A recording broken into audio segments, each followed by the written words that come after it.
What if the story we tell ourselves about everything, the grand cosmic narrative of our origins, is missing a chapter? What if the first page of the universal epic, the one we thought we had finally deciphered, was written in an ink so strange, so unexpectedly vibrant that we misread it entirely?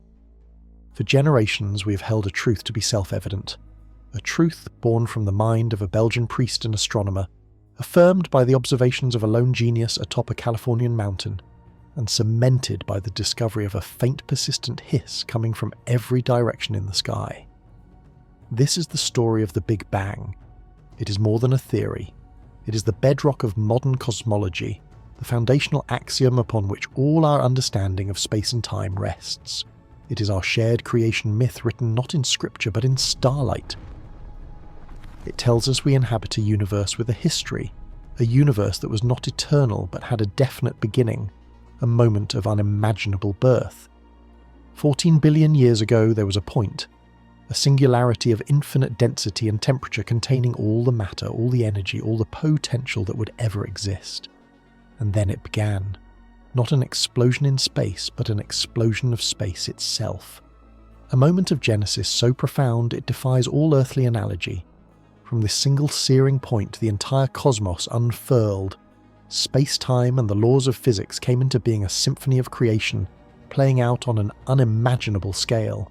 The universe began to expand, to stretch, to cool, and in that cooling a miracle occurred. The primordial chaos of pure energy began to congeal, precipitating into the first elementary particles, the fundamental building blocks of everything you see, everything you are, and everything you will ever know. This expansion has never stopped. It is the great deep breath of the cosmos, an exhalation that continues to this day. Every galaxy is a traveller on this outward journey, riding the currents of stretching space-time away from every other galaxy. This isn't a theory we merely suspect. It is a reality we observe every night. When we point our telescopes to the heavens, we see the evidence firsthand encoded in the light of distant stars. We see their light stretched, shifted toward the red end of the spectrum, a cosmic Doppler effect that serves as the universe's own speedometer, a clear and unambiguous signal that everything is rushing away from us. Or more accurately, everything is rushing away from everything else. There is no center to this expansion. The center is everywhere. You right now are sitting at the heart of your own observable universe, watching the cosmos grow around you. This realization, delivered to us by Edwin Hubble in the 1920s, was one of the greatest intellectual revolutions in human history. It shattered the static clockwork universe of Einstein and Newton, and replaced it with a dynamic, evolving, and far more mysterious cosmos. It gave us a history, a timeline, an anchor point.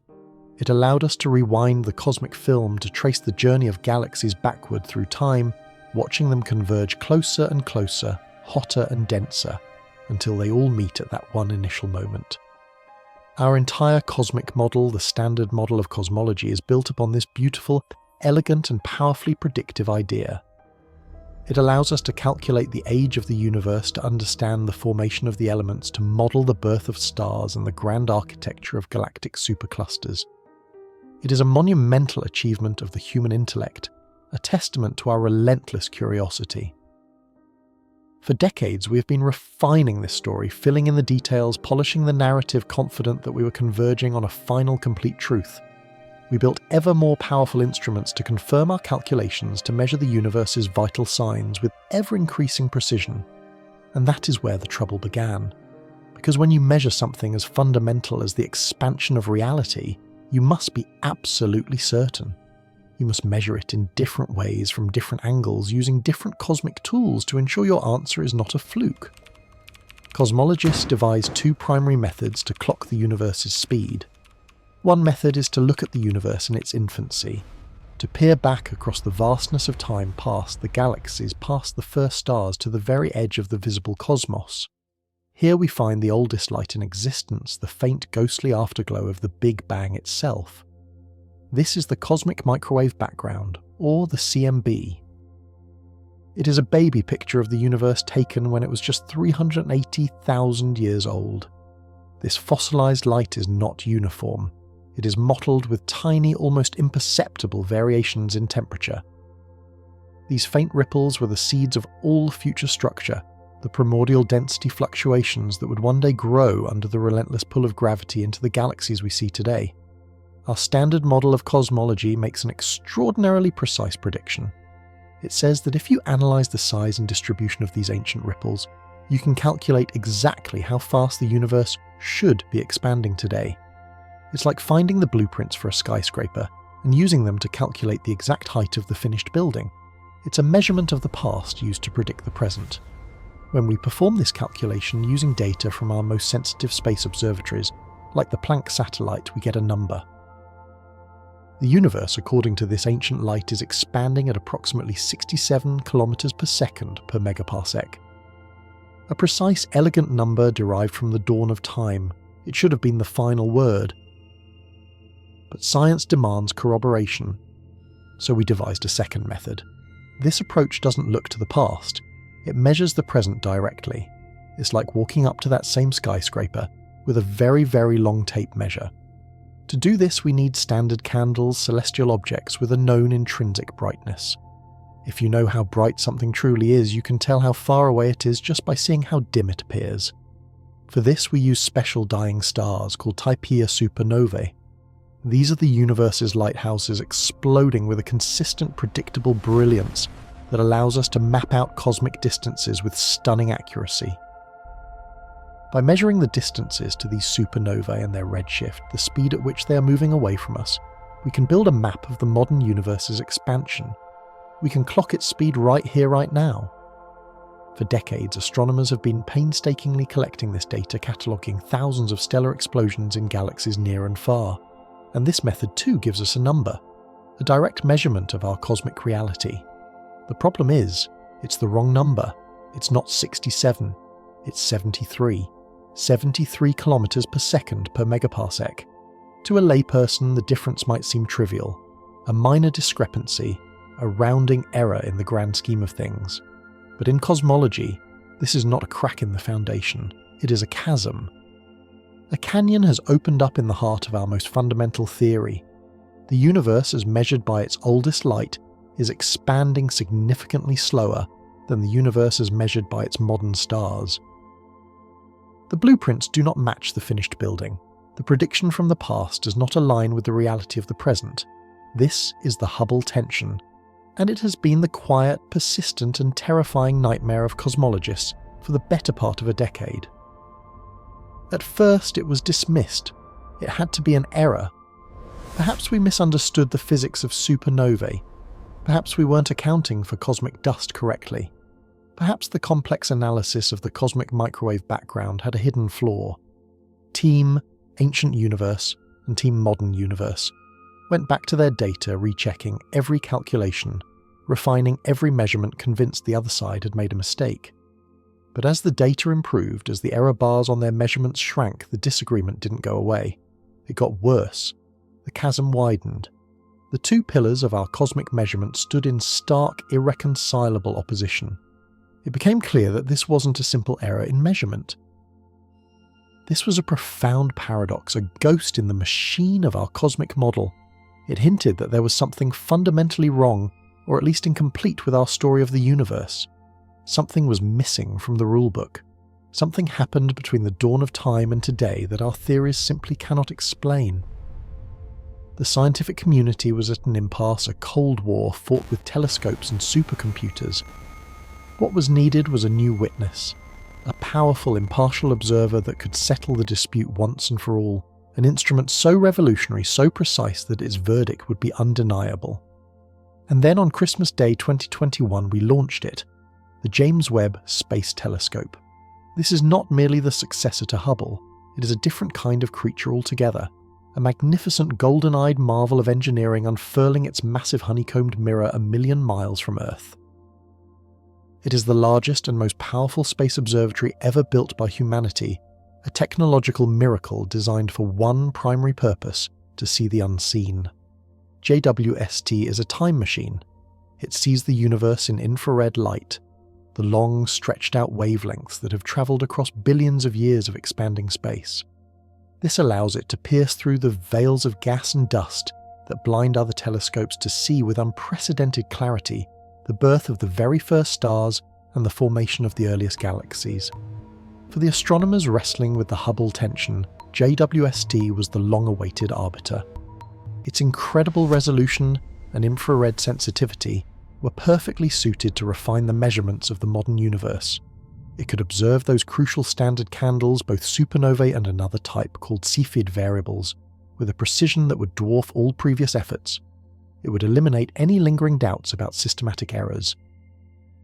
If there was a mistake in the supernova measurements, JWST would find it. The hope, the expectation was that Webb would finally close the chasm, that its data would nudge the measurement of the modern universe downward closer to the 67 predicted by the ancient cosmos, revealing a subtle flaw in our previous observations and restoring peace to the kingdom. Our elegant, beautiful standard model would be saved. The first data began to stream back to Earth. Teams of scientists held their collective breath, running the new pristine observations through their complex algorithms. The world waited for the verdict from our golden eye in the sky. And the verdict came. It was a shockwave. JWST did not solve the Hubble tension. It took the tension and forged it into an ironclad crisis. With terrifying, unassailable precision, Webb's data didn't just confirm the previous measurements of the modern universe, it reinforced them, it locked them in place. The number wasn't 67. The number was definitively 73. There was no error, there was no fluke. Our tape measure was correct. The skyscraper really is taller than the blueprints say it should be. And with that single confirmation, the story of our universe was broken. The very foundations of cosmology began to tremble. If both measurements are correct, then the only place left to look for an answer is in the theory itself. Our rulebook must be wrong. The smooth, predictable expansion we had always envisioned is not the whole story. Something else must have happened. Something strange, something powerful, something entirely unexpected in the dark early ages of the cosmos. This is the dawn of a new revolution in cosmology, a moment of crisis that is forcing us to tear out a page from our book of cosmic knowledge and write a new, more radical one. The evidence is pointing toward a startling, almost heretical idea, a Big Bang 2.0. Not a new beginning, but a new understanding of that beginning. A model where the universe's early expansion wasn't a gentle coasting affair. Instead, it may have been supercharged by a mysterious unknown ingredient, a force or a field that acted like a cosmic accelerator in the first million years. Something that gave the universe an extra violent push, a secret kickstart that made it expand much, much faster than our old model ever allowed for. This isn't just about adjusting a number. This is about rewriting the autobiography of the cosmos. It means our universe has a secret history, a wild youth, that we are only now beginning to uncover. The implications are staggering, potentially forcing us to confront new physics beyond Einstein, to hunt for particles and forces that we never even imagined existed. The James Webb Space Telescope, the instrument we built to confirm our history, has instead revealed that we are living in a far stranger, more dynamic, and more mysterious reality than we ever knew. The cosmic story is not over. A new chapter has just been violently thrown open, and we are standing at the threshold staring into the unknown. For all of human history, the universe was a place of permanence, a divine and unchanging clockwork with stars fixed to a celestial sphere that wheeled overhead in a majestic eternal waltz. This was our cosmic anchor, a profound certainty whispered in our philosophies, our religions and our sciences. It was the one thing we thought we could count on, that the grand architecture of the cosmos was and always would be static. It was a comforting thought, a beautiful one, and it was completely, utterly wrong. The story of how we shattered that ancient illusion begins not in the heavens but in the cold, thin air of a California mountaintop. There in the early 1920s, under the immense dome of the Mount Wilson Observatory, a man named Edwin Hubble was waging a quiet war against the unknown. His weapon was the newly constructed Hooker telescope, a 100-inch behemoth of glass and steel, the largest on Earth. His targets were the faint, fuzzy smudges of light then known as spiral nebulae. For years, astronomers had debated their nature. Were they nascent solar systems forming within our own Milky Way? Or were they, as some dared to speculate, entire island universes, galaxies just like our own, scattered across an unimaginable void? The question was fundamental. It was the difference between a cozy singular existence and a cosmos of staggering, almost terrifying scale. To answer it, Hubble needed a yardstick. He needed a way to measure the true distance to these ethereal clouds. Providence arrived in the form of a discovery made years earlier by an astronomer named Henrietta Swan Leavitt. While meticulously cataloguing stars, she had noticed a peculiar pattern in a class of pulsating stars known as Cepheid variables. These stars weren't just blinking, they were breathing, swelling and dimming with a rhythm that was intrinsically linked to their true absolute brightness. Leavitt had found the universe's secret metronome. A faster pulse meant a dimmer star. A slower, more deliberate pulse meant a brilliant one. This was revolutionary. If you could measure the period of a Cepheid's pulse, you knew its intrinsic wattage. By comparing that true brightness to how dim it appeared from Earth, you could calculate its distance with astonishing precision. Leavitt had handed Hubble the key. He had his cosmic yardstick. Night after freezing night, Hubble aimed the Hooker telescope at the Andromeda Nebula, the most prominent of the spiral smudges.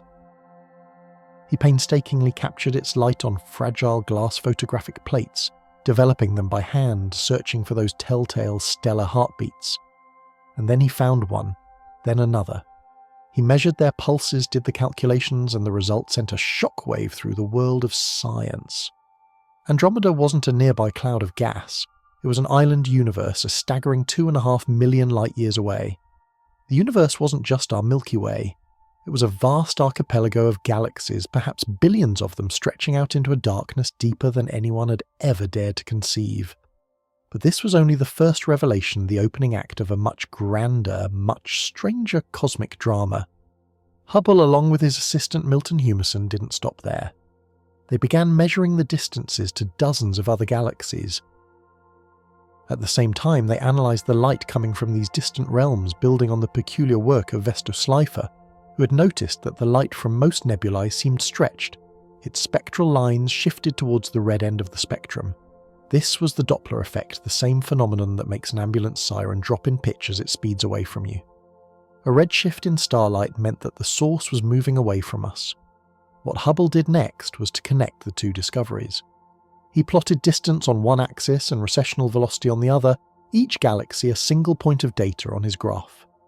He was searching for a pattern, any relationship at all. What he found was not just a pattern, it was a law of nature as fundamental as gravity. The points on his graph didn't form a random scatter.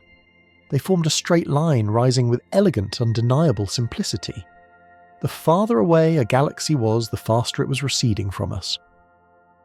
It was an astonishing, almost unbelievable conclusion. This wasn't the random motion of billiard balls careening through a static void. This was a coordinated universal exodus.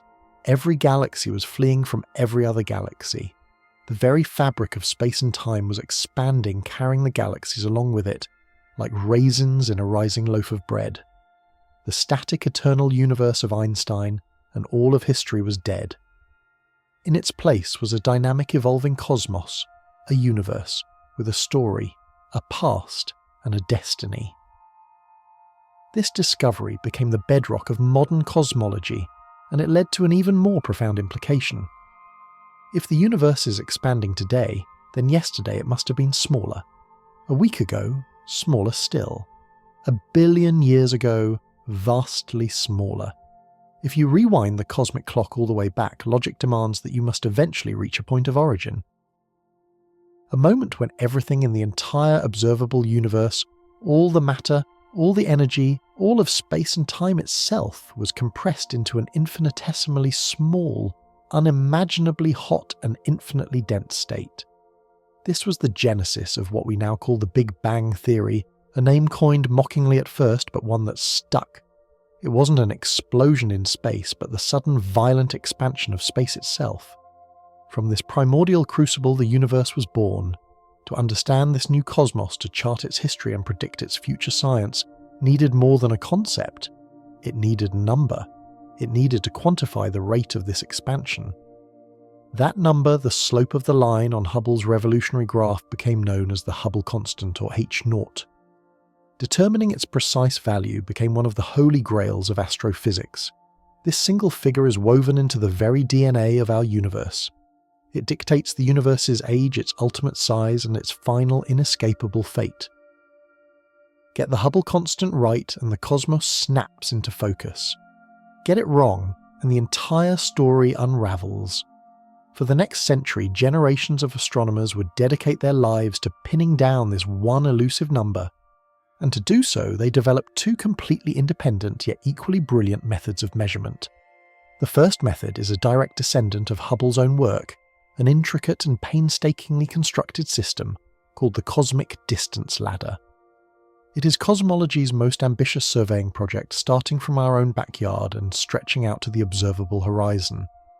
It is a ladder because each step or rung depends on the calibration of the one below it, creating a chain of measurements that reaches ever deeper into space. The very first rung is built on the most direct measurement we have: stellar parallax. By observing a nearby star from opposite sides of Earth's orbit, we can see it appear to shift slightly against the distant background. Simple trigonometry then gives us a precise distance. But this technique only works for our closest stellar neighbours. To go further, we need to climb to the next rung. That rung belongs to Henrietta Leavitt's Cepheid variables. Using the Hubble Space Telescope, a direct successor to Edwin Hubble's dream, astronomers can measure the parallax of Cepheids within our own Milky Way, calibrating their period luminosity relationship with unprecedented accuracy. Once calibrated, these cosmic metronomes become our standard candles for nearby galaxies. We find a Cepheid in a distant galaxy, measure its pulse, and instantly we know its true brightness and therefore its distance. This allows us to map out our local galactic neighbourhood with confidence. But Cepheids, for all their utility, become too faint to see in the universe's more distant reaches. To bridge the truly cosmic abyss, we must ascend to the final, most brilliant rung of the ladder. This ultimate rung is forged in the heart of a cataclysm, a Type Ia supernova. This is not just any stellar explosion. It is a celestial event of breathtaking consistency. It occurs in a binary star system where a small, dense white dwarf, the dead remnant of a sun-like star, is gravitationally siphoning material from a larger companion star. Like a thief taking on too much loot, the white dwarf greedily accretes matter until its mass reaches a precise critical tipping point, exactly 1.44 times the mass of our Sun, a threshold known as the Chandrasekhar limit. At that exact moment, it can no longer support its own weight, and it ignites in a thermonuclear runaway explosion of unimaginable power. For a few brief weeks, this single dying star can outshine its entire host galaxy, a celestial blowtorch visible billions of light-years away. Because every Type Ia supernova is triggered by the same mass limit, they all detonate with almost exactly the same intrinsic brightness. They are the universe's ultimate standard candles, the brightest, most reliable lighthouses in the cosmic ocean. By finding Cepheids in the same nearby galaxies that have hosted a Type Ia supernova, we can calibrate the supernova's true luminosity. Once that's done, we can spot these explosions in the deepest, darkest corners of the universe, and by measuring how dim they appear, determine their distance. We measure their redshift plot, the points, just as Hubble did, and calculate the Hubble constant from this local universe. It is a staggering achievement of observational astronomy, a chain of logic and light stretching across billions of years. For decades, this distance ladder method gave us a number hovering around 73 km per second per megaparsec. A strange unit, but one with a clear meaning for every 3.26 million light-years you travel away from us. The universe is expanding 73 km per second faster. For a long time, this was our best answer. But cosmology demanded a confirmation, a second opinion from a completely different source. If our understanding of the universe was correct, then a completely separate method, one that looked not at the present-day universe, but at its infancy, should yield the same magic number. This second method is not about building a ladder out into space, but about building a bridge back through time. Its source is the oldest light in existence, the faint, pervasive afterglow of the Big Bang itself, the cosmic microwave background, or CMB. Imagine travelling back in time, back 13.8 billion years. The early universe was not dark and empty. It was a blindingly bright, searingly hot and unimaginably dense soup of plasma. A roiling fog of protons, electrons and photons so dense that light could not travel freely. Photons were trapped constantly scattering off free electrons like pinballs in a frantic machine. For 380,000 years the cosmos remained opaque, but as the universe expanded it cooled. Eventually it cooled enough for protons and electrons to combine for the first time into neutral hydrogen atoms. Suddenly the fog cleared. The photons, now free from their pinball prison, were unleashed to travel unimpeded across the cosmos forever. That first light. The baby picture of our universe is the cosmic microwave background. As this light has travelled across the expanding universe for 13.8 billion years, its wavelength has been stretched by that very expansion, from brilliant visible light into the cool invisible microwave part of the spectrum today. It is everywhere. No matter where you point a radio telescope, you will detect this faint residual hiss from the dawn of time. It is the most perfect blackbody radiation ever observed, a near uniform temperature of 2.725 Kelvin, just a whisper above absolute zero. But it is not perfectly uniform, and within its tiny imperfections lies the secret to the Hubble constant. Satellites like COBE-MAP and most precisely the European Space Agency's Planck Observatory were launched to map these imperfections. They are infinitesimally small variations in temperature of just 1 part in 100,000. But these tiny hot and cold spots in the CMB map are of monumental importance. They are the fossilized seeds of all structure in the universe today. The slightly hotter, denser regions were the gravitational seeds that over billions of years would pull in more matter and grow into the stars, galaxies and galaxy clusters we see around us. The slightly cooler, less dense regions would become the great cosmic voids. Here is the genius of the second method. We can take this exquisite map from Planck, this snapshot of the universe, at just 380,000 years old, and feed it into a computer. We apply our best understanding of physics, the laws of general relativity, the known properties of normal matter, dark matter, and dark energy.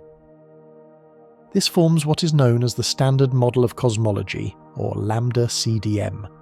It is our master recipe for the universe.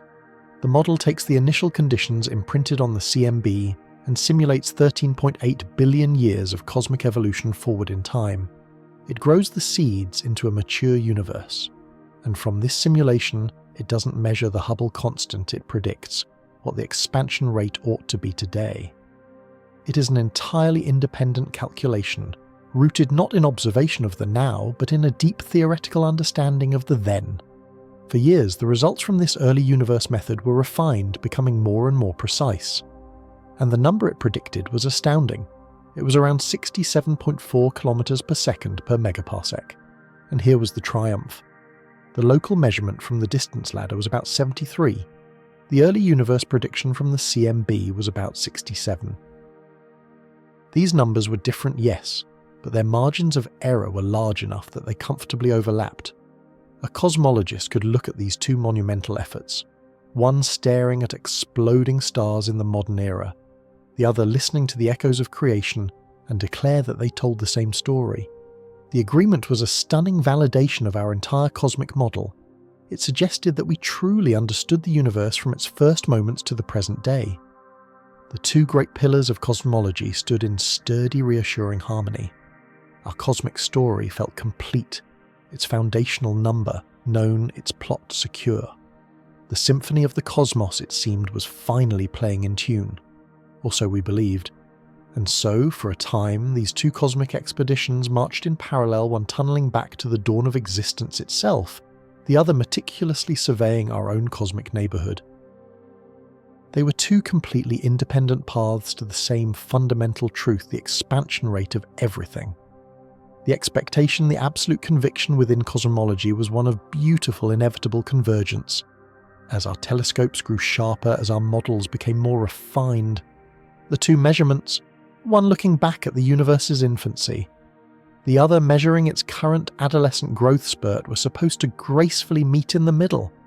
Their uncertainties, the statistical fog surrounding each number, would shrink and shrink until they overlapped, revealing a single glorious value for the Hubble constant, a value that would unify our understanding of the universe's past with its present, validating the grand cosmic story we had constructed. For a while it seemed this elegant convergence was close at hand. The early measurements were fraught with large error bars, leaving plenty of room for agreement. A slight discrepancy here, a statistical wobble there, was easily dismissed as the noise of imperfect data. But science is a relentless engine of precision. And as that engine revved, as the noise was filtered away, what emerged from the silence was not a symphony. It was a jarring, discordant note. The two paths were not converging. They were solidifying, hardening into two irreconcilable facts. The universe, it seemed, was telling us two different stories about itself, a contradiction that would soon escalate from a curious puzzle into a full-blown crisis shaking the very foundations of modern cosmology. This schism in our cosmic narrative has a name: the Hubble tension. On one side of this growing chasm stood the local universe observers, the surveyors of the here and now. Their method, the cosmic distance ladder, is a masterpiece of celestial cartography, a step-by-step process of measuring ever greater distances. For decades, its champions had been refining their tools, honing their techniques with an almost obsessive dedication. Leading this charge was the Eshiru-ES team, an acronym for supernovae H0, for the equation of state of dark energy, led by Nobel laureate Adam Rees. Their quest was to build the most robust, most unassailable distance ladder ever conceived. Their primary tool was the magnificent Hubble Space Telescope, orbiting high above the distorting haze of Earth's atmosphere. Hubble gave them the sharpest eyes humanity had ever possessed, allowing them to resolve individual stars in galaxies millions of light years away. And the stars they were hunting were the cosmic metronomes themselves, the Cepheid variables. You have to appreciate the sheer painstaking labour involved. First, they find these pulsating stars in a relatively nearby galaxy, a galaxy whose distance we can measure directly using simple parallax, the same geometric trick your brain uses to perceive depth. This first rung of the ladder is the anchor, the bedrock of everything to follow. By measuring the true brightness of these anchored Cepheids, we calibrate their famous period luminosity relationship. We learn precisely how bright a Cepheid of a certain pulse rate truly is. We create the perfect standard candle. But this is only the beginning of the immense journey. The next step requires a cosmic coincidence, one that astronomers must patiently hunt for across the entire sky. They needed to find galaxies that were farther away, distant enough to be interesting, but close enough for Hubble to work its magic. And these target galaxies had to contain not one, but two specific cosmic phenomena. They needed to host both visible Cepheid variables and a recent Type Ia supernova, our other more powerful standard candle. Imagine scanning the heavens galaxy by galaxy, waiting for one of them to produce a titanic stellar explosion, the kind that can briefly outshine its entire galactic home. Then once this fleeting blast is spotted, you must immediately pivot the Hubble telescope, one of the most sought-after scientific instruments in human history, and stare for hours upon hours into the stellar metropolis that hosted the cataclysm. You're not looking for the supernova's fading embers. You're searching the same galaxy for the faint rhythmic blinking of Cepheids. It is an excruciatingly difficult task, like trying to spot a firefly next to a searchlight from 100 miles away. Yet the JWST team did it, again and again and again. For each galaxy where they succeeded, they performed a crucial act of cosmic calibration. They used the Cepheids, whose true brightness they already understood, to measure the precise distance to that galaxy. And since they now knew the exact distance, they could calculate the intrinsic true brightness of the supernova that had erupted there. This forges the second rung of the ladder, a link of immense strength. It calibrates the brightness of Type IR supernovae, turning them into standard candles so luminous, so fantastically bright, that we can see them clear across the observable universe. They become our ultimate cosmic mile markers. With these calibrated supernovae, the team could then measure the distances to hundreds of even more remote galaxies. And for each of those distant galaxies, they could measure its redshift, the stretching of its light, which tells us how fast it is speeding away from us. Distance and speed. The two essential ingredients needed to calculate the Hubble constant. Year after year, the JWST team added more rungs, more data points, more cross-checks. They hunted for every conceivable source of error, every gremlin that might be hiding in the data. Could dust be systematically dimming the light, fooling them about the distance? They measured light at different wavelengths to account for it. Could the chemical composition of stars in different galaxies alter a Cepheid's pulse? They meticulously analysed the stellar environments. With every new data release, their measurement of the Hubble constant became more precise. The fog of uncertainty around their number shrank relentlessly. The value began to settle to solidify with unnerving consistency around 74 kilometers per second per megaparsec. This number was not a guess. It was a declaration forged through decades of relentless observation of the universe as it is right now. It was a direct measurement of cosmic expansion, a reading from the local speedometer. And its proponents were growing ever more confident that it was correct. Their error bars had become so small that the result was in their minds becoming undeniable, a hard fact of our modern cosmos. If this were the only story, it would be a triumphant conclusion to a century of work. But it wasn't, because halfway across the world another group of scientists using a completely different method was telling a profoundly different story. This second expedition was not concerned with individual stars or nearby galaxies. Their gaze was fixed upon a single, all-encompassing relic from the dawn of time. They were the cosmologists of the early universe, the archaeologists of creation, and their artifact was the cosmic microwave background, the CMB. The CMB, as we've explored, is the afterglow of the Big Bang, a faint pervasive hum of radiation that fills all of space. It is the universe's baby picture taken when it was just 380,000 years old. But this picture is not blank. Imprinted upon it are minuscule, almost imperceptible variations in temperature, tiny ripples of slightly hotter and slightly colder spots. These ripples are the fossilized echoes of the primeval chaos, the seeds from which all future structure, including you, would eventually grow. And for cosmologists, they are a Rosetta Stone. Contained within the specific pattern of these hot and cold spots is a treasure trove of information. It reveals with breathtaking precision the fundamental recipe of the early cosmos. It tells you the exact amount of dark matter, the exact amount of regular matter, the quantity of dark energy, and the initial conditions of space-time itself. The mission tasked with reading this stone was the European Space Agency's Planck satellite. Launched in 2009, Planck was a technological marvel designed to map these ancient temperature fluctuations with a fidelity that was previously unimaginable.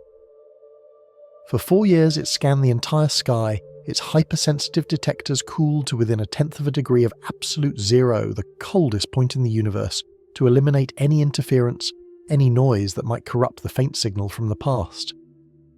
The map it produced was a masterpiece, a stunningly detailed portrait of the infant universe, but its beauty was secondary to the brutal precision of its data. The Planck team could now analyse the patterns in the CMB, specifically the characteristic size of the hot and cold spots, with unprecedented statistical power. Think of the early universe as a thick hot soup of particles and radiation.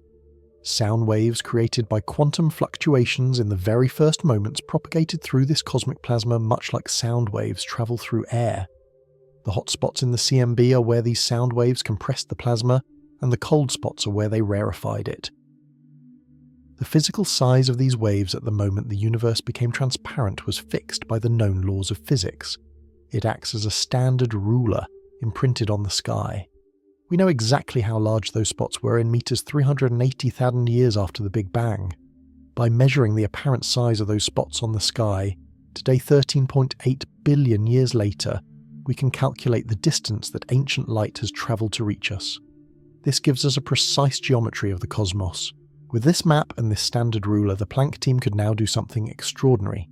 They could feed the primordial recipe of the universe, the precise amounts of dark matter, dark energy and normal matter, into our best understood model of cosmology, the lambda cold dark matter model, or lambda CDM.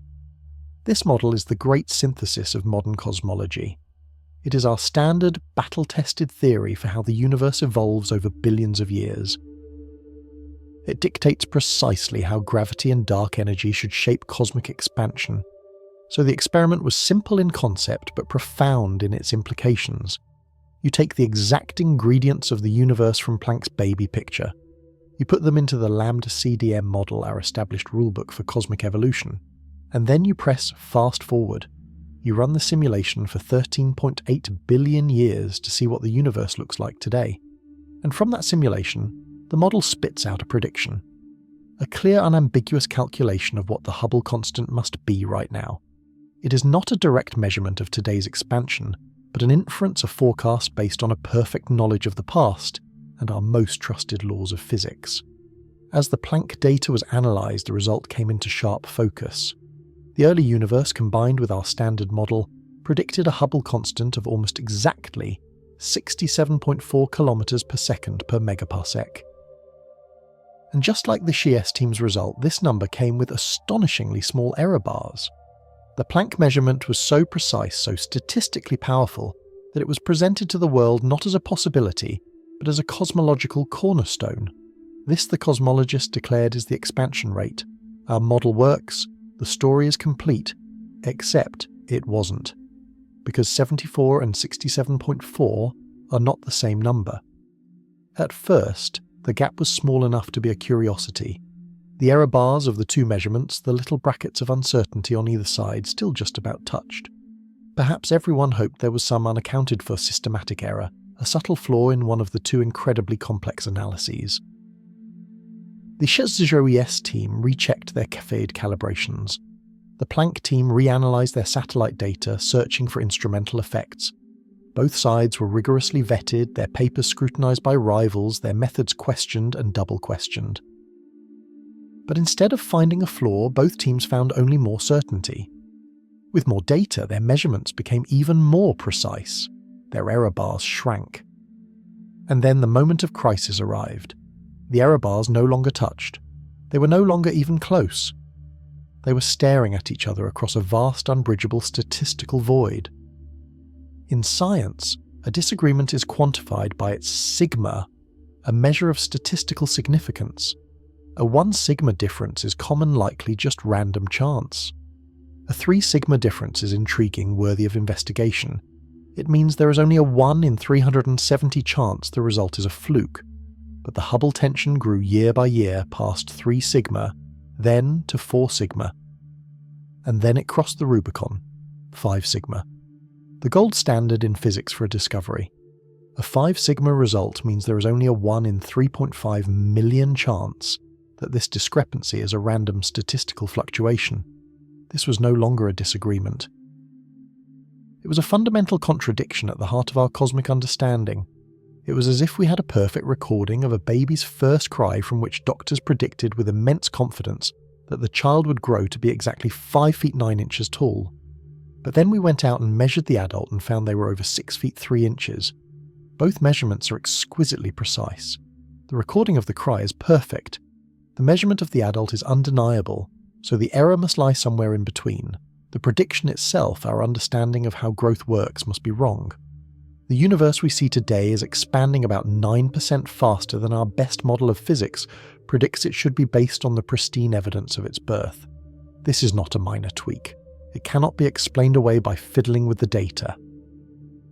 It pointed to a crack in the magnificent edifice of lambda CDM, our standard model of the universe, a theory that had for decades explained virtually every observation we had ever made. A sense of quiet alarm began to ripple through the astronomical community. This was not a problem that could be shelved or ignored.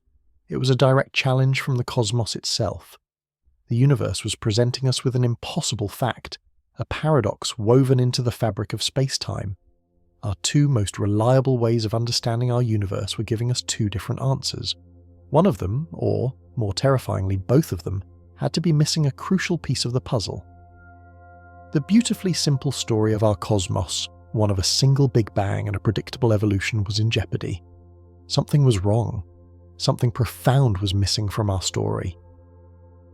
The smooth, elegant arc from the beginning to the now had a rupture in it, a hidden acceleration, a phantom force that our physics could not explain. The stage was set for a revolution.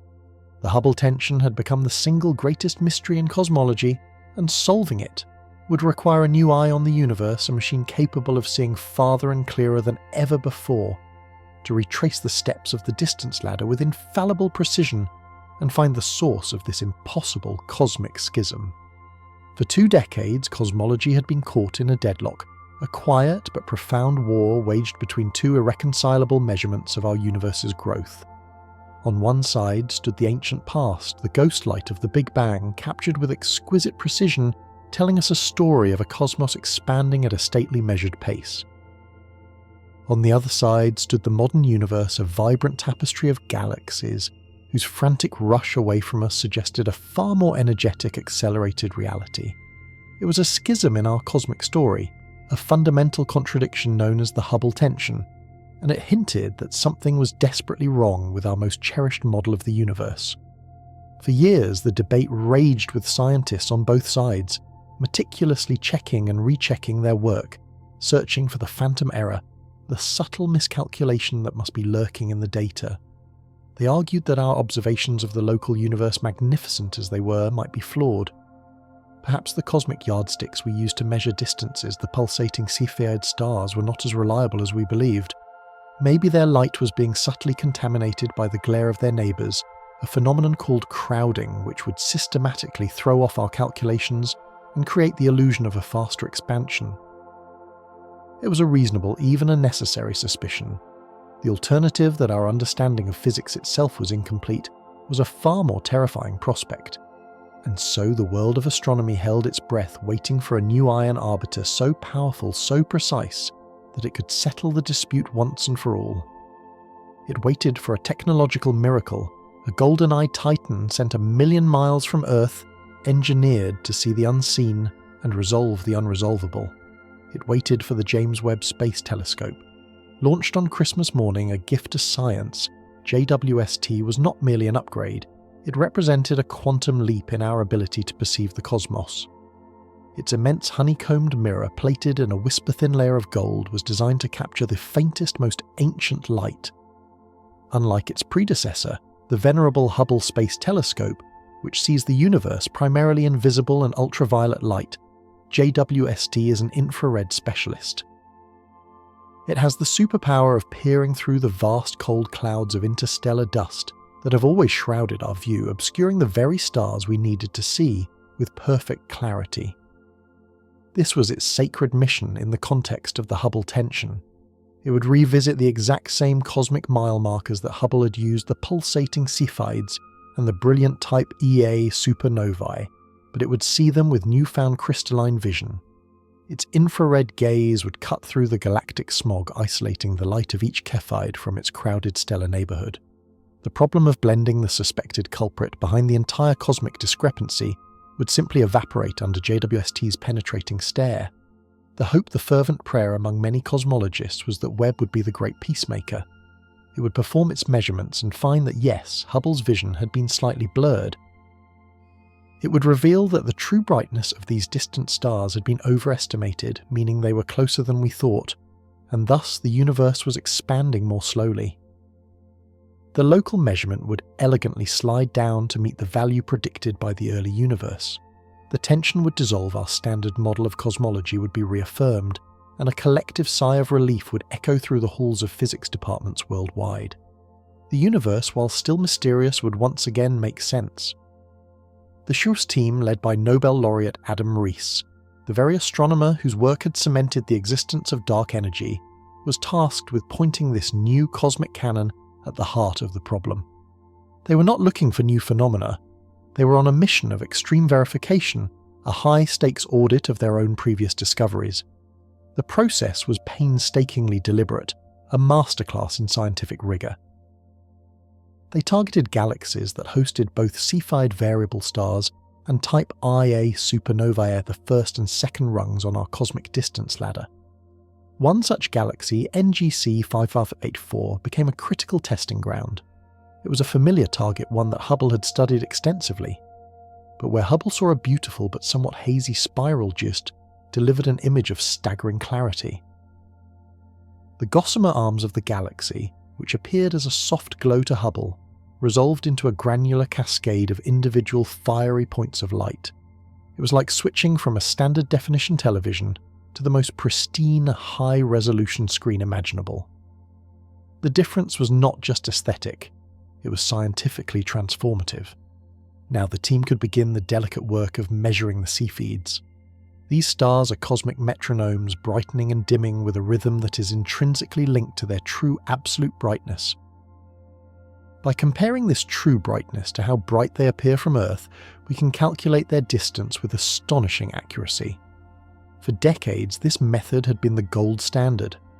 With Hubble, astronomers had to perform complex statistical analyses to account for the possibility that the light from a target C-feed was being blended with a nearby unresolved star.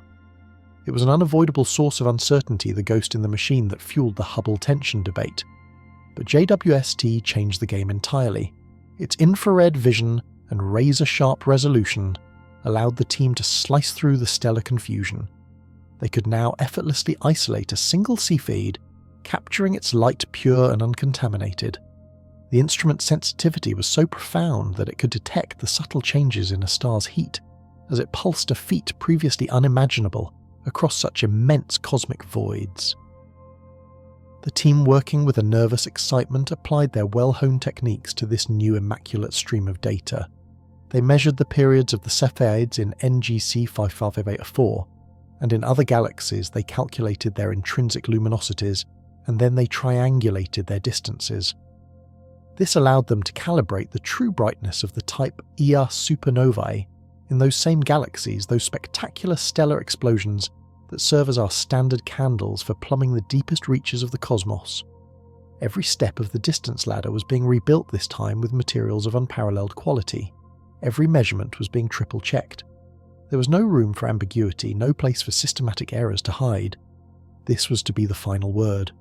The universe was about to cast its deciding vote. As the processed data began to form coherent charts and graphs, a palpable sense of astonishment, a creeping dread started to permeate the research team. The results were not what they had expected. They were not even close. The numbers pouring out of the JWST observations were utterly stubbornly and incontrovertibly consistent with the numbers from Hubble. The suspected systematic error, the blending of starlight that was supposed to explain everything, was simply not there. Webb's sharper vision confirmed that Hubble, despite its limitations, had done its job with remarkable fidelity. The corrections needed were minuscule, statistically insignificant. The local measurement of the Hubble constant, the universe's expansion rate, did not budge. It remained stubbornly high-locked at a value of around 73 km per second per megaparsec. The discrepancy with the early universe's prediction of 67 had not been resolved. In fact, the new higher precision measurements had just poured concrete around it, solidifying it from a worrisome tension into a hardened, undeniable crisis. Imagine spending years planning a definitive experiment to find a suspected flaw in a foundation, only to have your state-of-the-art instruments report back that the foundation is perfectly solid, which in turn proves that the entire architectural blueprint for the building must be fundamentally wrong. This was the intellectual shockwave that hit the team. Their incredible instrument had worked perfectly. Their methodology was impeccable, and the result was terrifying. This was a moment of profound scientific whiplash. The very tool that was meant to rescue the standard model of cosmology had instead become its most formidable accuser. The escape hatch that so many theorists had been relying on for years, the comforting possibility of unknown unknowns in our observational methods, had just been slammed shut and welded tight by the James Webb Space Telescope. What JWST provided was not an answer, but a far more terrifying question. The confirmation of the Hubble value now, with two different powerful telescopes using different wavelengths of light, elevated the statistical significance of the discrepancy to a staggering new level. In particle physics, a 5 sigma result is the gold standard for a discovery, meaning there is only a 1 in 3.5 million chance that the result is a random fluke. The Hubble tension, reinforced by Webb's data, was now approaching this very threshold. It could no longer be dismissed as a subtle error or a statistical anomaly. This was the universe screaming at us that we have missed something vital in its life story. The problem was not in our telescopes, but in our theories. The beautiful, elegant, and powerfully predictive lambda cold dark matter model, the cornerstone of cosmology for a generation, was now facing its greatest challenge. It could successfully describe the universe as it was 380,000 years after the Big Bang, and it could successfully describe the universe as it is today, but it could not under any circumstance connect the 2 points in a way that agreed with our observations. This is the moment we now call Big Bang 2.0. It is not the announcement of a discovery that fits neatly into our existing framework. It is the opposite. It is the presentation of irrefutable evidence that our framework is broken. The confirmation from JWST signifies a genuine paradigm-shifting crisis. We are once again as lost in the cosmos as Edwin Hubble was when he first discovered that the galaxies were rushing away from us. We are as bewildered as the astronomers who first detected the cosmic microwave background. We have hit a wall in our understanding, a frontier beyond which our current map is useless. This is not a failure, but a glorious, terrifying and exhilarating opportunity. It is the kind of anomaly that historically precedes a revolution in science. The pristine data from Webb has not closed a chapter of cosmology. It has ripped the book open to a blank page, forcing us to write a new story of creation. The implications are dizzying. Does a mysterious new ingredient, a form of early dark energy, exist that briefly accelerated the universe's expansion in its youth before fading away?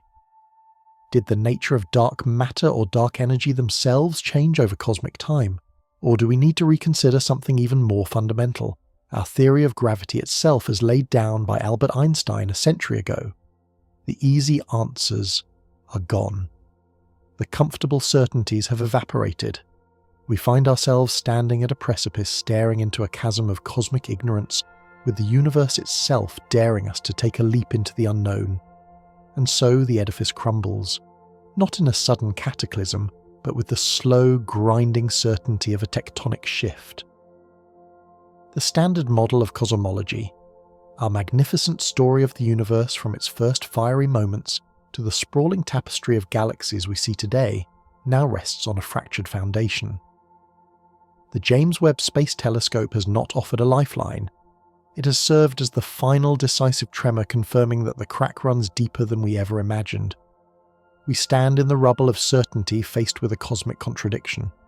On one side, the ancient light from the dawn of time tells us a story of a gentler, more leisurely expansion. On the other, the vibrant, energetic universe of today screams of a speed and fury that the old story simply cannot explain. This is no longer a tension to be massaged away with statistical tweaks or observational refinement. It is a paradox, a deep logical rift in our understanding of reality. We have measured the two ends of cosmic history and they do not connect. The implication is as terrifying as it is exhilarating. Something is fundamentally missing from our inventory of the cosmos. Some critical ingredient, some unknown physical law, some hidden actor, has been playing a decisive role in the universe's life story, and we have been utterly blind to it.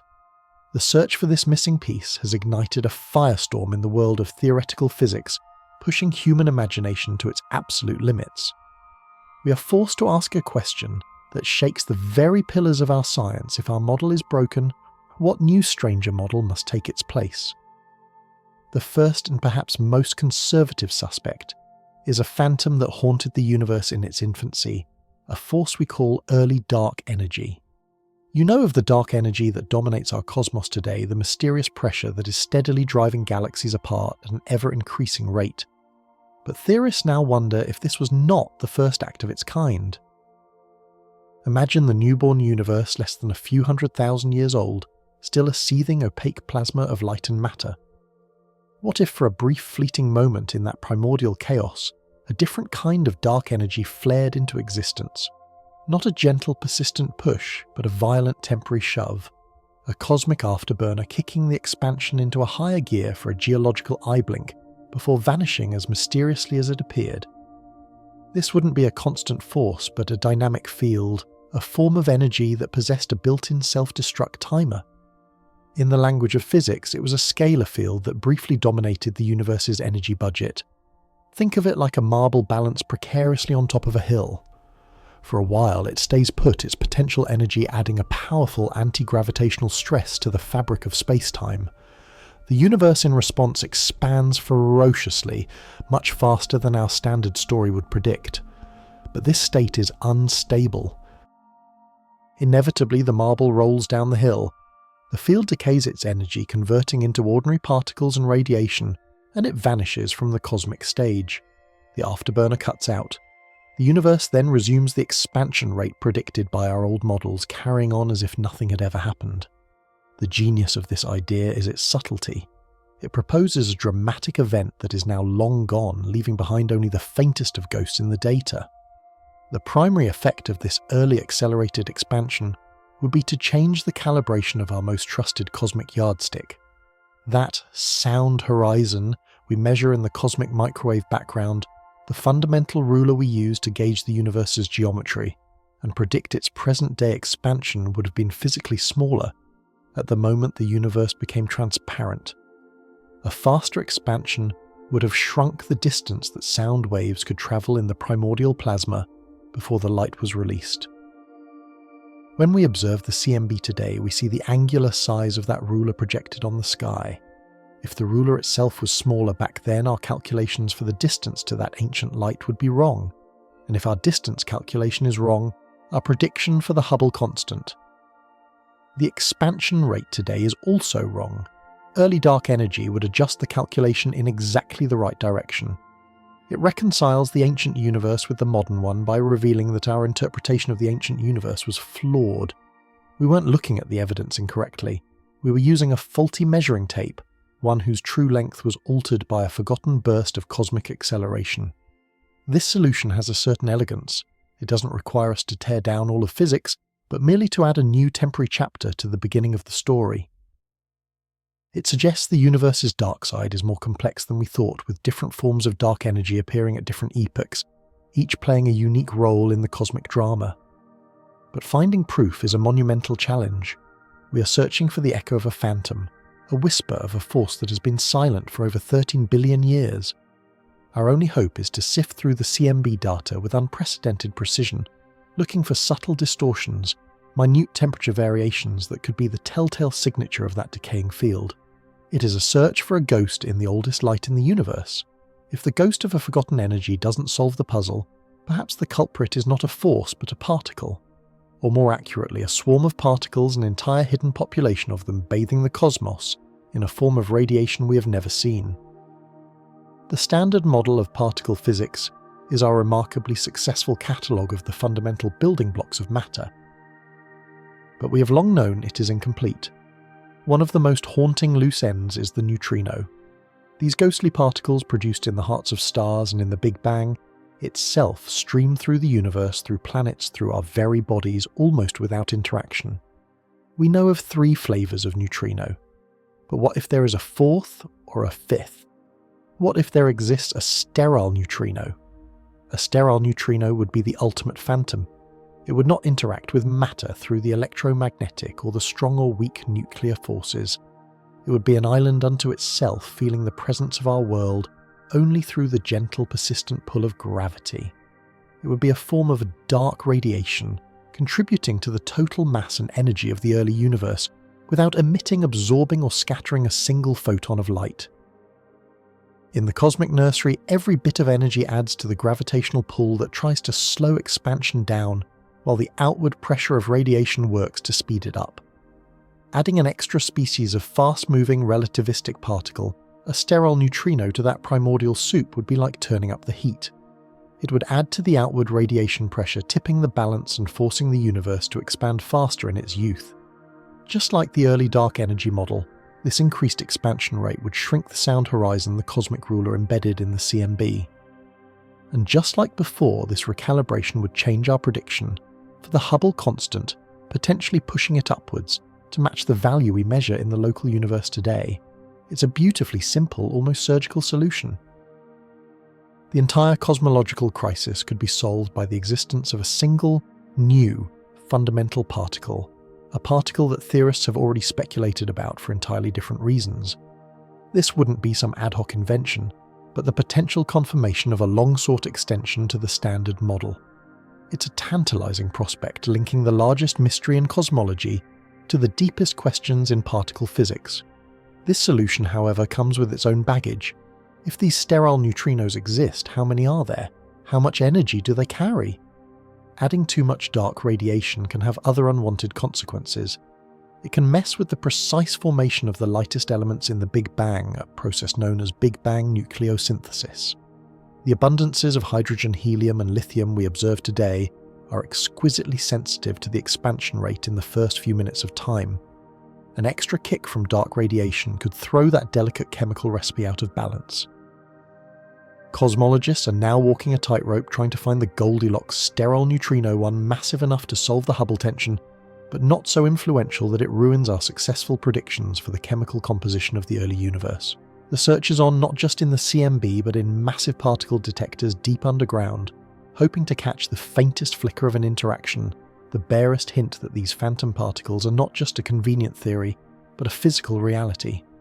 But what if the problem lies deeper still? What if the phantom isn't a temporary energy or a new particle?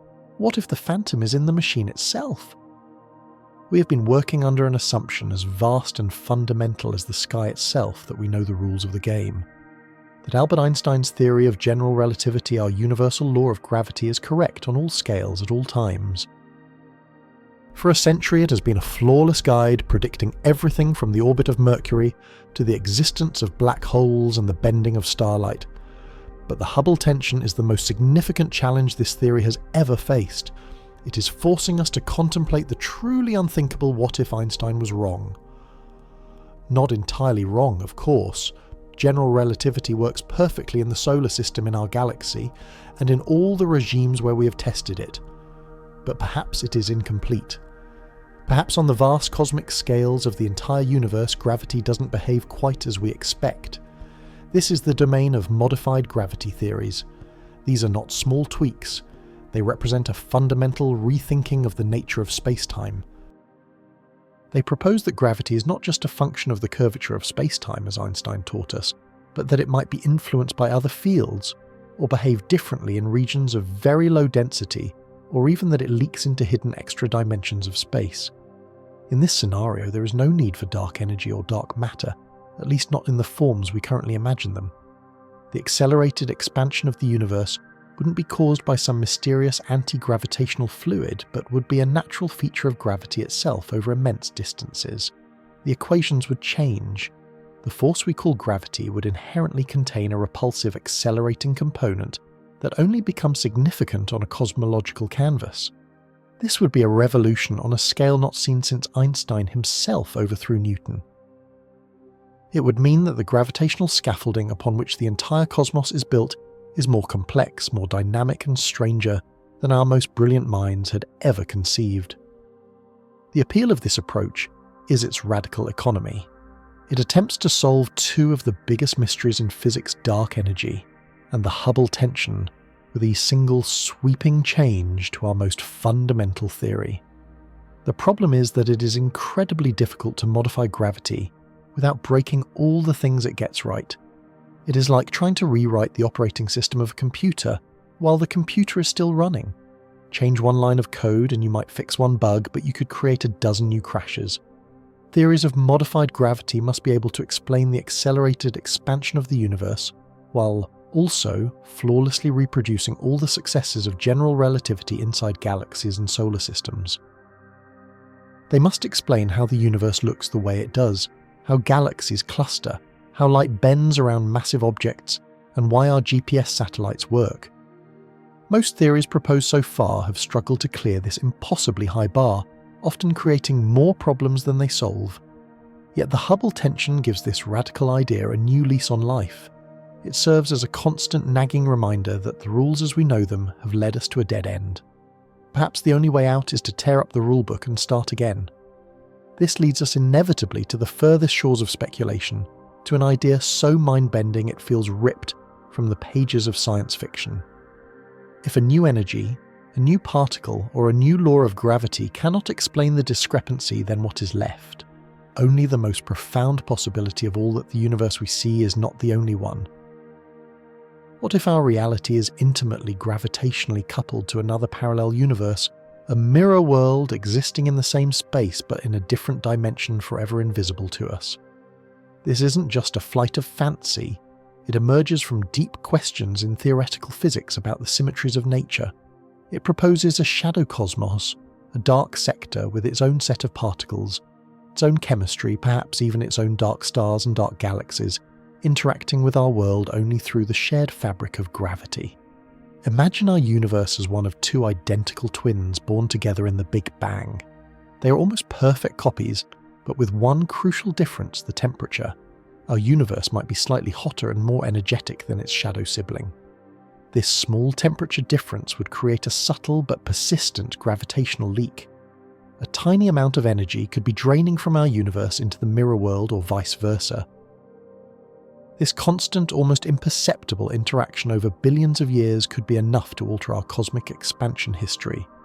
It would be a hidden variable in the cosmic equation, a gravitational dialogue between two realities that we have mistaken for a flaw in our own. This isn't dark matter which we believe exists within our own universe, clumping together to form the halos of galaxies. This is something else entirely. It is a complete parallel reality whose only influence on us is a slight gravitational tug, a tug just powerful enough to throw our cosmological measurements into chaos. In this view, the Hubble tension is not a crisis in cosmology, but our first tangible piece of evidence for the existence of a multiverse. It is the signature of another world pressing against our own. This idea is almost impossible to test directly. How do you prove the existence of a universe that by its very nature you can never see, yet its power lies in its ability to solve the puzzle in a way that feels almost mythic? It suggests that the cosmos is larger, richer, and infinitely stranger than we have ever dared to imagine. And so we find ourselves adrift in a sea of radical possibilities, an echo of a vanished energy, a swarm of phantom particles, a crack in the foundations of space-time, a shadow universe hiding just beyond our perception. Each of these ideas would rewrite our understanding of existence. They're all wild, all unproven, and all born from the crisis that the James Webb Space Telescope has made undeniable. The failure of our standard model is not an end. It is a doorway. For 13 billion years, the universe has been hiding a profound secret about its own nature, and now finally it has given us the clue that will allow us to unlock it. The challenge before us is to become a new kind of explorer, to design experiments not just to map the stars we can see, but to hunt for the fingerprints of the invisible, to listen for the whispers of a new physics. The cosmic detective story has just begun, and the stakes could not be higher. Undefined.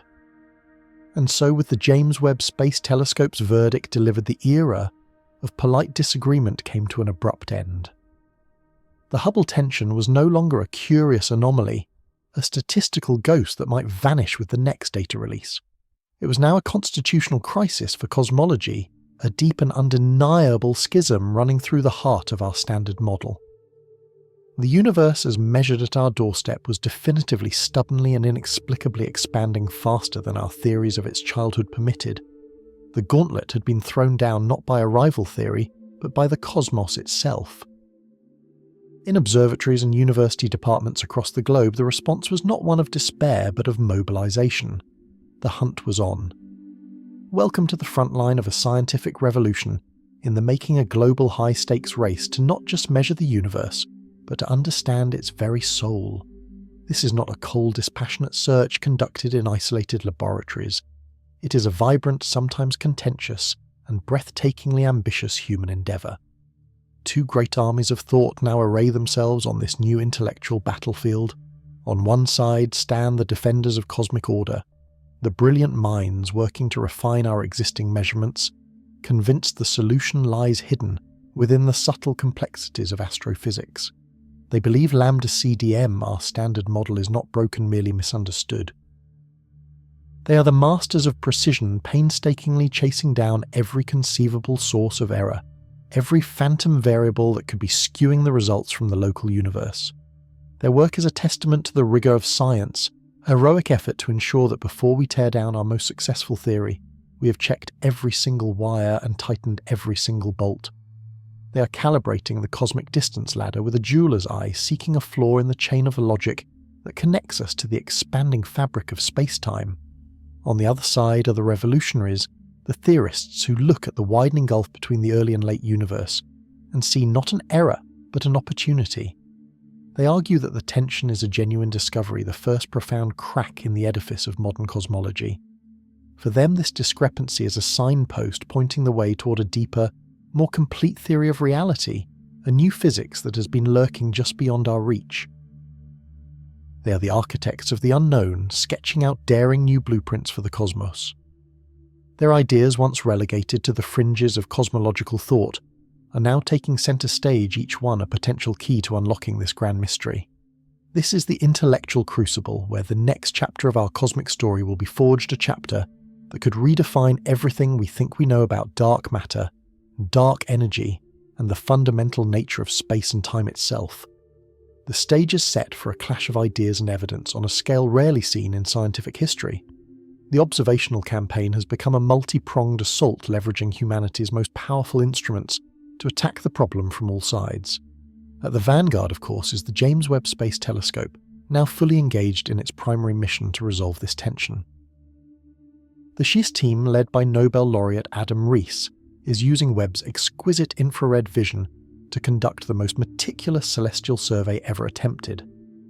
Where Hubble saw a blurry, dust-choked cosmos, Webb sees with crystalline clarity. Its ability to peer through the veils of interstellar dust that have long plagued astronomers is revolutionary. These cosmic clouds act like a fog, subtly dimming the light from Cepheid variable stars and type Ia supernovae, making them appear farther away than they truly are.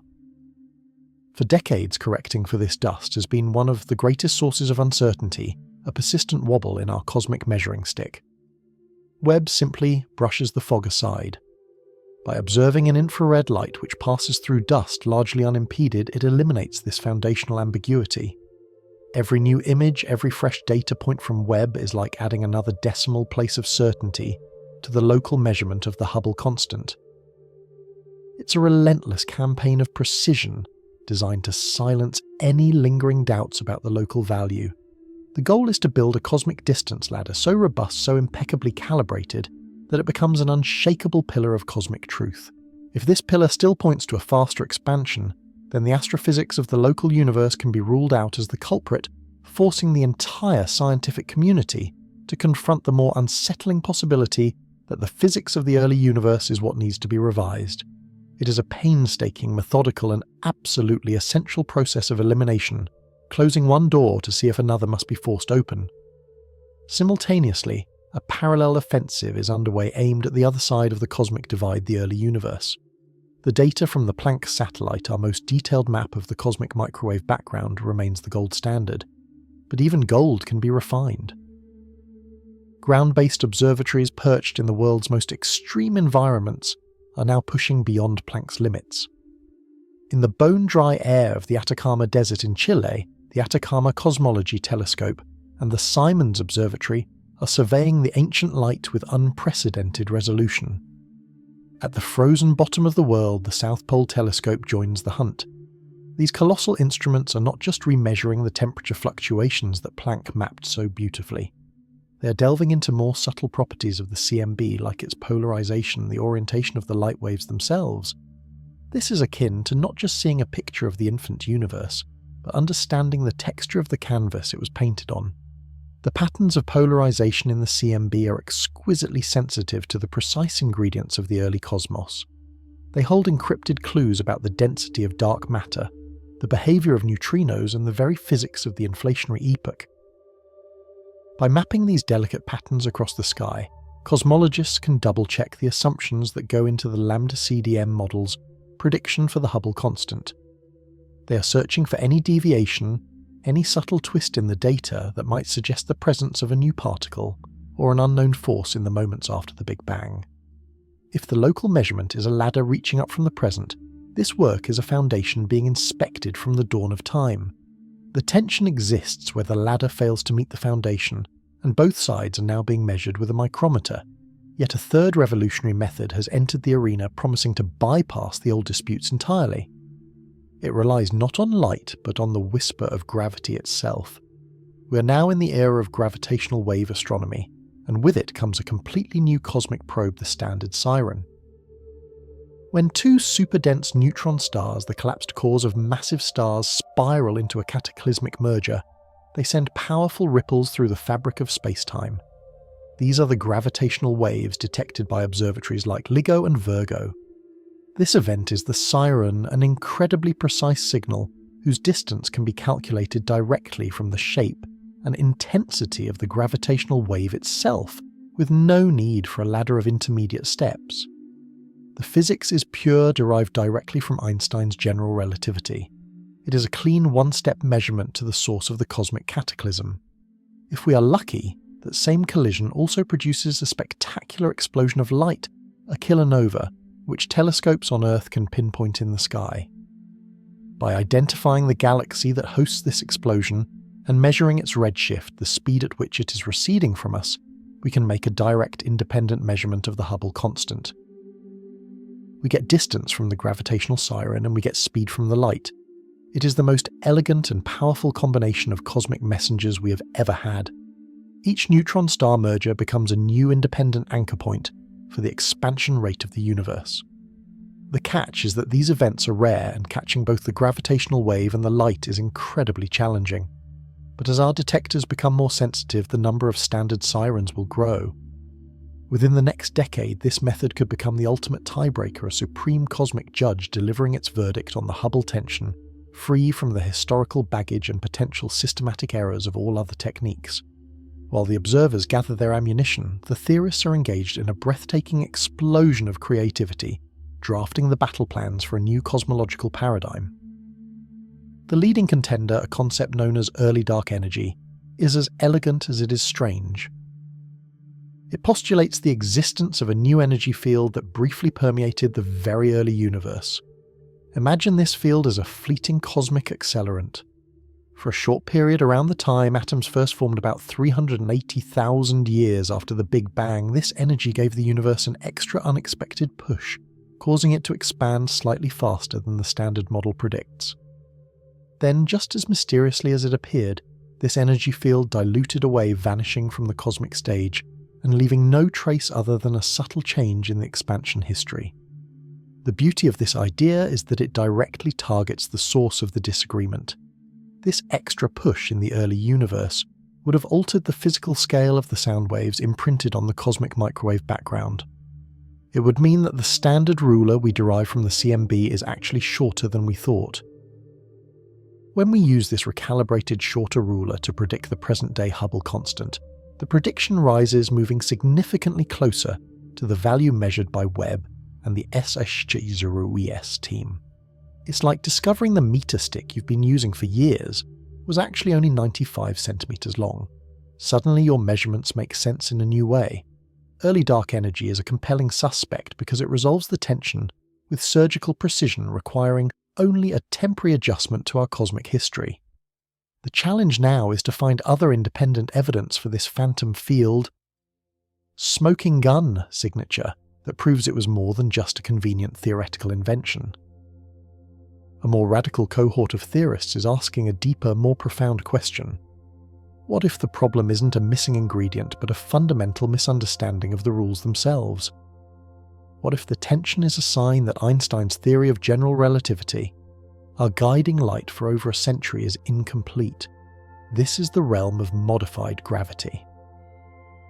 These theories propose that on the largest cosmic scales, gravity doesn't behave exactly as Einstein predicted. Perhaps there is a new long-range force that accompanies gravity, or perhaps the gravitational constant itself changes over cosmic time. This is not a proposal made lightly. General relativity is the bedrock of modern physics, tested and confirmed in countless ways. To suggest it needs revision is an act of scientific heresy, and yet the Hubble tension, along with the lingering mysteries of dark matter and dark energy, provides a powerful motivation. Proponents of modified gravity argue that a single, more comprehensive theory of gravity could potentially solve all of these puzzles at once, eliminating the need for exotic invisible substances altogether. It could be that the accelerated expansion we attribute to dark energy is not the result of a mysterious fluid filling space, but rather the natural behavior of gravity over immense distances. Developing and testing these theories is extraordinarily difficult. They must replicate all of general relativity's successes, from the orbit of Mercury to the bending of starlight, while also providing a new explanation for the universe's expansion. It is a theoretical tightrope walk of the highest order, but the potential prize is nothing less than a complete revolution in our understanding of the universe's most fundamental force. Delving deeper into the cosmic shadowlands, Other ideas focus on the dark sector itself. Our standard model treats dark matter and dark energy as two separate non-interacting entities. But what if they communicate? What if there is a subtle exchange of energy between them, a hidden cosmic transaction that affects the expansion rate? Some models propose that dark matter can slowly decay into dark energy, or that the two can interact in other more complex ways. This interacting dark sector opens up a vast new landscape of possibilities. It transforms the dark universe from a passive backdrop into an active, evolving component of the cosmos. This could introduce new dynamics into the universe's expansion history, creating periods of acceleration that are not accounted for in the standard lambda CDM model. The tension could be the first observational hint of this hidden conversation, a secret dialogue that has been shaping the evolution of the cosmos since the very beginning. This frantic search is not just an abstract exercise in mathematics and observation. It is a deeply human story playing out in real time. You can feel the electricity at cosmology conferences where standing room only crowds gather to hear the latest results. You can see the fierce but respectful debates on whiteboards as brilliant minds challenge each other's assumptions and scrutinize every calculation.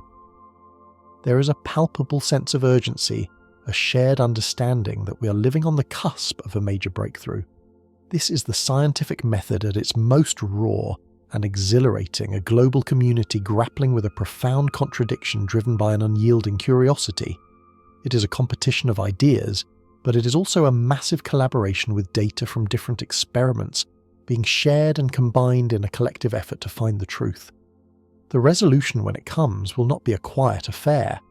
It will be a seismic event that sends shockwaves through the entire field of physics. If the observational refiners win, and a subtle, overlooked astrophysical effect is found to be the cause, it will be a stunning victory for the standard model, reaffirming its power and resilience in the face of an unprecedented challenge. It would prove that our current picture of the cosmos is largely correct, even if its details are more complex than we appreciated. But if the revolutionaries are right, the implications are far more profound. The confirmation of early dark energy, modified gravity, or an interacting dark sector would be tantamount to discovering a new fundamental law of nature. It would be the first major addition to our cosmological model in a quarter of a century since the discovery of dark energy itself. We stand at a historic crossroads. The path forward is shrouded in fog, but the destination, whichever way we turn, promises a radically new perspective on the universe. The Hubble tension has ceased to be a problem.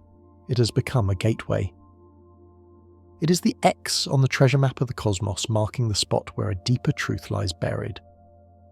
The teams of observers are the excavators digging with ever more powerful shovels. The theorists are the cryptographers trying to decipher the map's ancient language. The climax of this story is not a single neat answer delivered in a press release. The climax is now. It is the intensity of the quest itself, the convergence of human ingenuity and technological might, all focused on a single cosmic number. The universe has asked us a question, and in the passionate globe-spanning and relentless effort to answer it, we are not just measuring the heavens. We are charting the future of human knowledge, preparing to write the opening lines of a new and thrilling chapter in our eternal quest to understand where we came from and where we are going. And so, the final photons from the dawn of time have been counted. The last of the ancient starlight filtered through Webb's golden honeycomb has delivered its verdict. But this was no resolution. It was a detonation. The quiet, persistent whisper of a discrepancy that haunted cosmology for a decade has now become a deafening roar.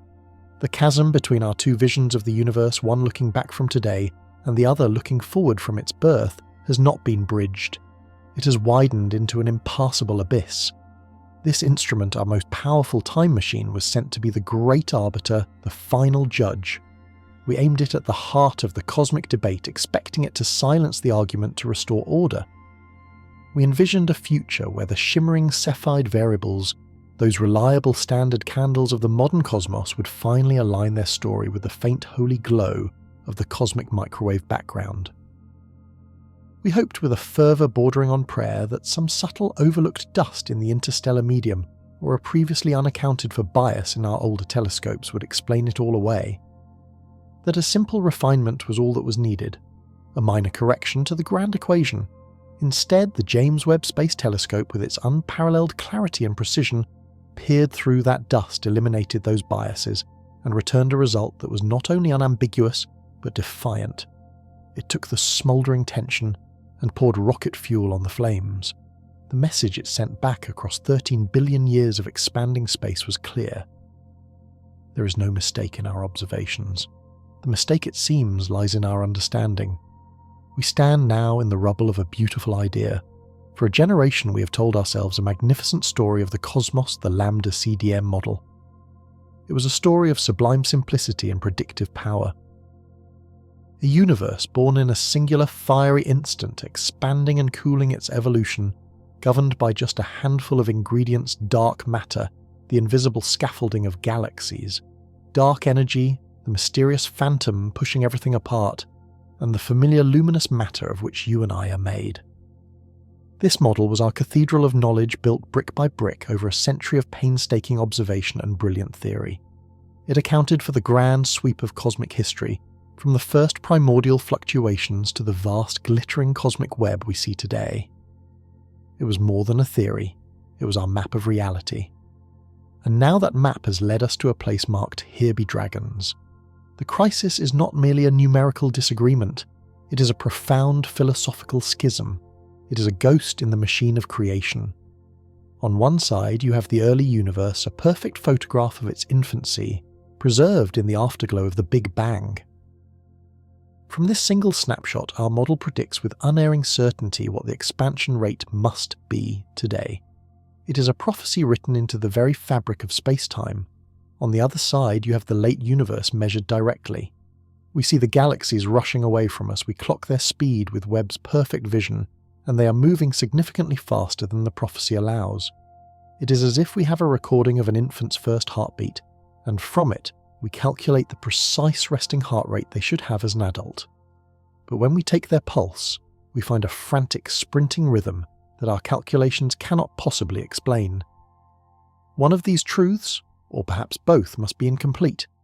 The immaculate cathedral of lambda CDM, once thought to be nearly finished, is now revealed to have a fatal crack in its very foundation. This isn't a failure of our instruments. On the contrary, this is their greatest triumph. They have worked so perfectly that they have shown us the boundary of our knowledge. They have led us to the edge of the map, forcing us to confront the blank, uncharted territory beyond. The universe, it turns out, is not the simple, elegant story we were telling ourselves. It is a far more complex, more mysterious, and perhaps more violent epic. This is what we mean by Big Bang 2.0.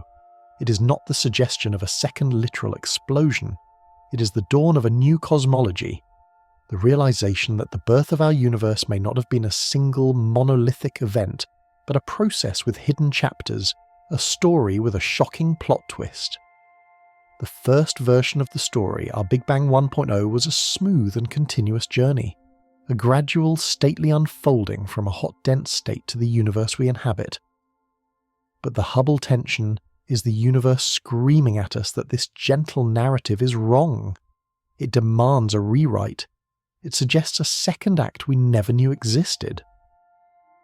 The 2.0 represents a sudden dramatic change in the cosmic expansion, a second bang, not of creation but of acceleration.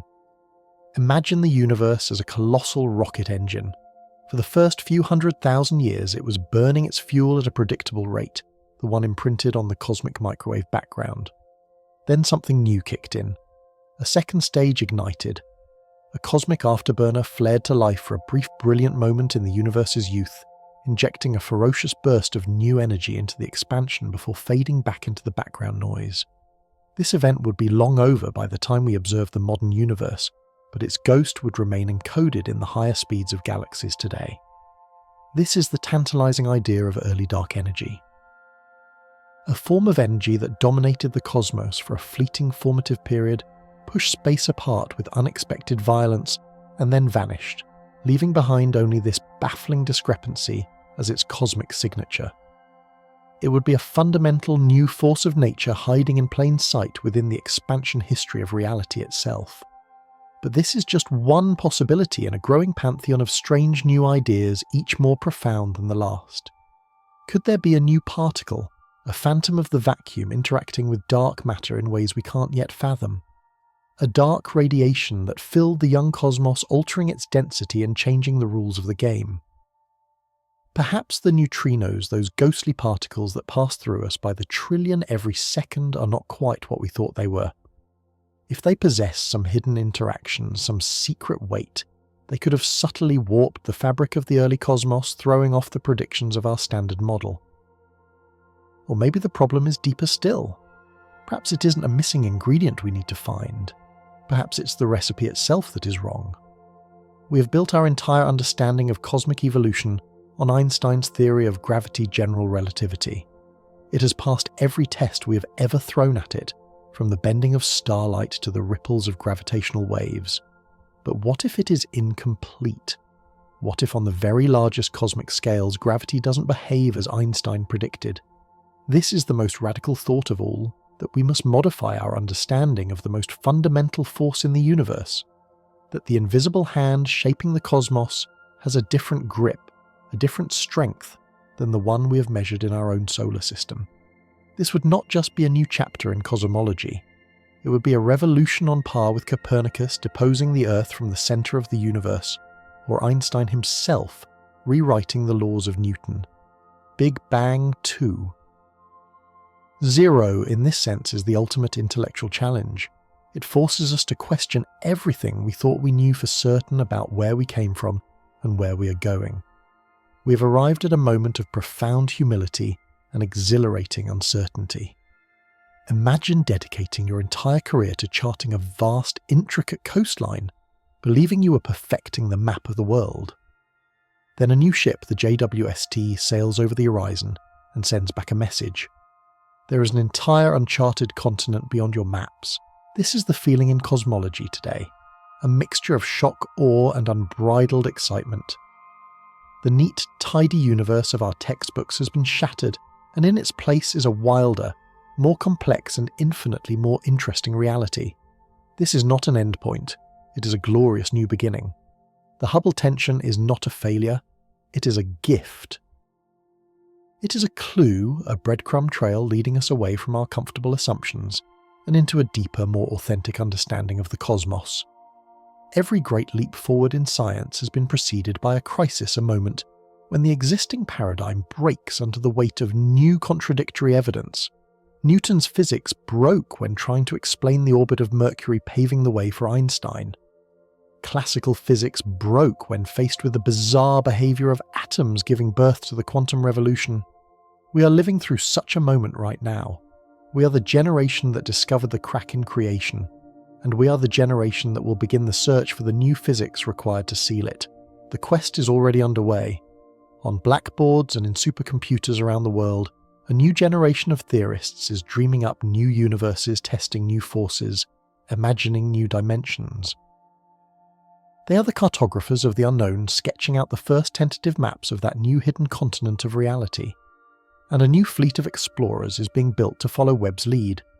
Observatories like the Nancy Grace Roman Space Telescope will map the cosmos on an even grander scale, while ground-based projects will probe the darkness with ever greater sensitivity. Each is designed to hunt for the echoes of this primordial mystery, to find the next clue that will tell us whether we need a new particle, a new force, or a new law of gravity. We are stepping into a golden age of discovery. Our journey through this cosmic detective story ends here for now. We began with a simple, nagging inconsistency, a small statistical tension between two numbers. We have ended on the precipice of a scientific revolution. We have learned that the universe's expansion, its fundamental life story, is not the simple tale we once believed. Its birth was more dramatic, its youth more turbulent, its history filled with forces and events we are only just beginning to imagine.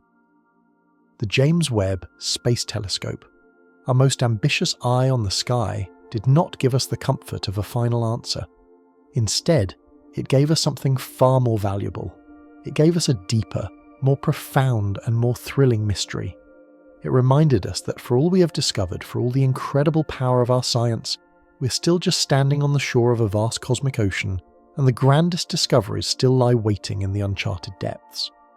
The universe is not a solved puzzle, it is an unfolding story, and for the first time in a century we have absolutely no idea how the next chapter will read. That ignorance is the most exciting thing in all of science. It is the engine of curiosity. It is the promise of wonder. The story of the Big Bang is not over. It is just beginning. And the universe that awaits us, the one we're about to discover, is guaranteed to be more strange, more beautiful and more magnificent than we ever had the courage to dream.